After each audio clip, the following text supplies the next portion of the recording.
come here. There are seeds and weeds.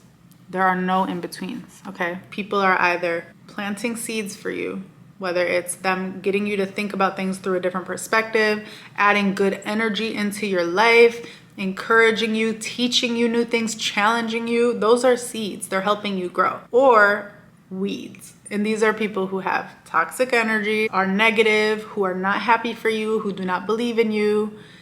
They're not just neutral, okay? There's no neutrality. Someone is either helping you grow into who you're supposed to be and what you're supposed to be doing, what God has put you on this earth to do, or detracting from that mission.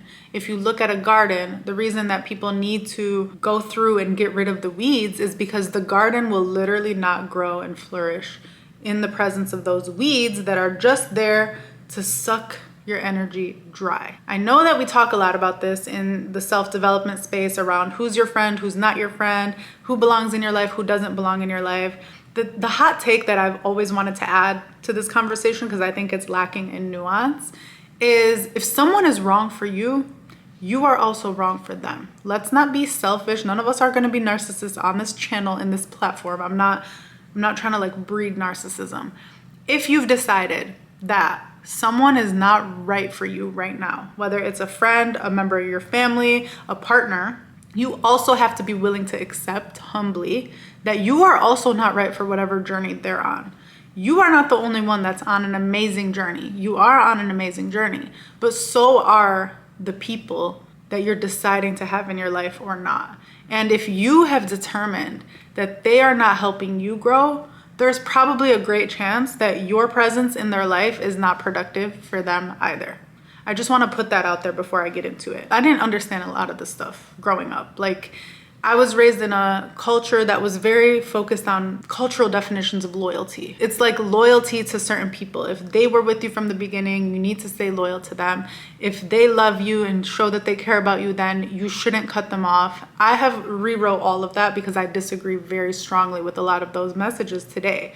But at the time, I had certain people in my life who had been there for years and years and years, and I was also trying to leave a toxic relationship. I wasn't successfully really able to do any of that. Like, I wasn't able to leave the relationship. It took me, I just kept trying and kept coming back.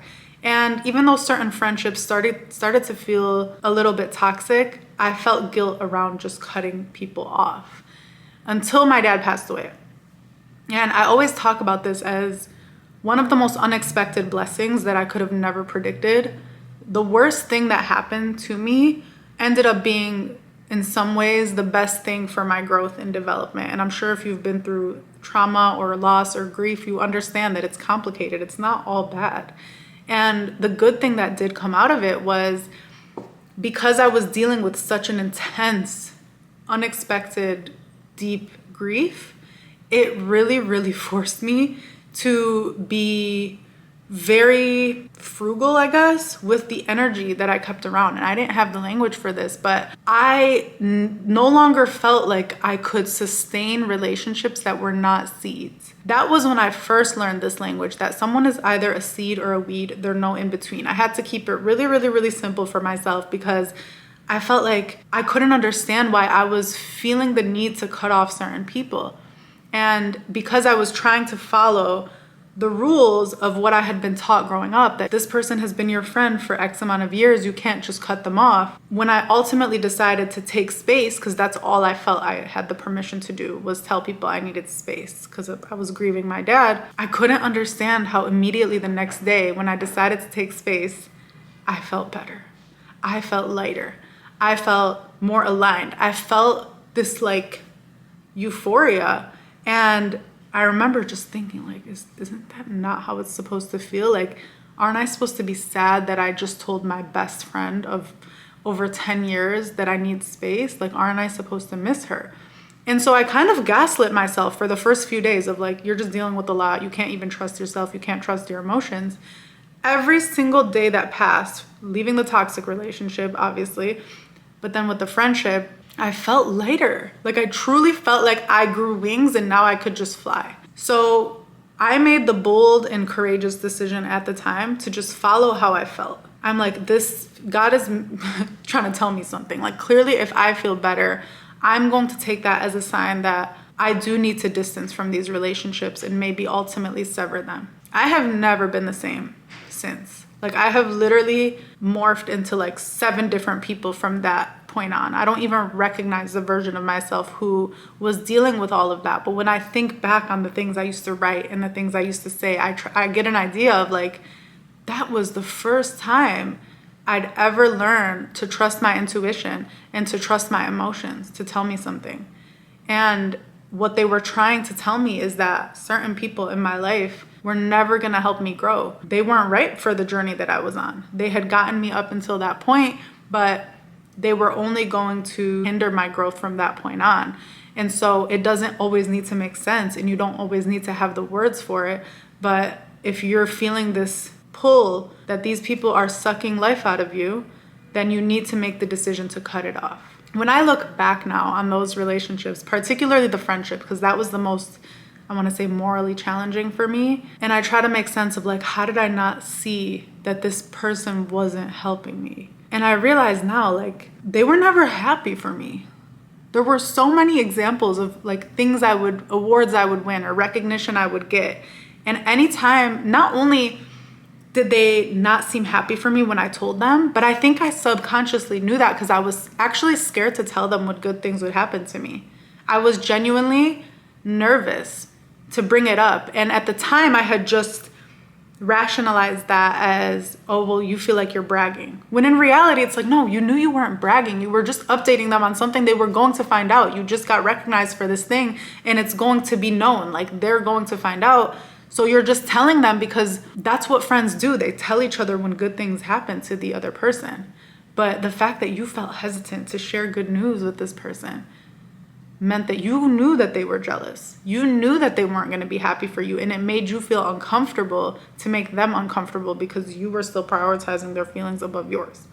When in reality, had you just taken a few steps back, you would have realized they're not actually happy for you because they aren't your friend. They think you're your friend and they love you, but they're not actually happy for you. So when it comes to your relationships, people truly are either seeds or weeds. You were put here to do amazing, beautiful, wonderful things. You were put here to grow into so many different versions of yourself.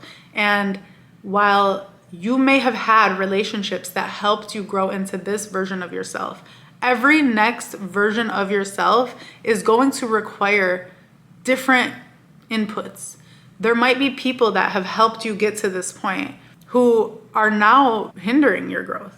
There might be mindsets or environments or decisions that no longer serve the next version of you that you're trying to become. And that might also change. Like, none of this stuff needs to be permanent. This might be seasonal. You might be going through a season where certain relationships just need to take a back seat because they're not helpful for the growth that you need to go through right now. And I just want you to understand that a lot of times, mentally, this may feel challenging. It may feel emotionally really difficult to distance yourself from people who you love, and vice versa. If you're having people distance themselves from you, it might feel very mentally and emotionally confusing and challenging. But what has always, always, always helped me find peace and feel like I'm in alignment is focusing on how it makes me feel in the moment. Does it feel lighter? Does it feel like I'm being more of me? If I see that I'm starting to be more of myself when I'm not around certain people, then that's probably a good sign that those people at that point in your life, at that point in my life, were serving as weeds. They were sucking the life and the identity out of me. Then I stopped feeling so guilty for taking that distance because I know that God wants nothing more for me than for me to be more and more and more and more of who He created me to be. I believe that God would never put you on this earth and push you towards becoming a certain version of yourself while also expecting you to keep around the same people or be in the same environments that stop you from being that version of yourself. If there's something you want to go after, whether it's a career aspiration, whether it's certain relationships that you think are really important, and you feel like you're choosing between what you see as your destiny and certain people in your life, then I would hope you always choose your destiny over relationships in your life that hopefully will eventually come around. I know it sounds harsh. I know it sounds cutthroat, that people are either seeds, weeds, or no in between. I don't think I can even think of an example of where someone has been in the in-between space. There is always something that I can find value in from the people who I've chosen to keep in my life right now. And value does not need to come in such a formal sense. They don't need to be giving me career advice, or like value can just be, I feel understood when I'm around this person. I feel emotionally safe around this person. If there's someone in your life who is not adding value, then they really are just there. And I don't think that's the best use of your time or energy, to just have people be there in your life when you're meant to do great, amazing, amazing things. It sounds harsh, but just know that you can always give people a second chance and ask yourself if they're being someone different for you moving forward. If you've decided that someone is a weed today, that doesn't mean they can't become a seed tomorrow. People can also change and grow. And I'm a firm believer in never freezing people in time and in always giving people a chance to surprise you, because people can and will surprise you. And that's so beautiful. Like, I would hate for people to treat me based on who I was 5 years ago, or even 5 days ago for that matter. By the time I upload this video, I'm gonna be an elevated version of myself, because that's how rapidly I grow. But guess what? I only grow this rapidly because I have been super intentional about who I keep around me and about the messages I surround myself around and the people I surround myself with. People and relationships are not limited, especially today, now more than ever, to the actual physical relationships you have. It's not just about the people you go and see. It's not just about who you're FaceTiming. It's also about who you're subscribed to on YouTube. It's also about who you're scrolling and looking at on TikTok or Instagram. Those people can be weeds, trust me, like more than anyone, because the amount of time at this point that we spend on social media supersedes for a lot of us the time that we're spending around real life people. So please understand that this message absolutely applies to the people that you are consuming digitally as well.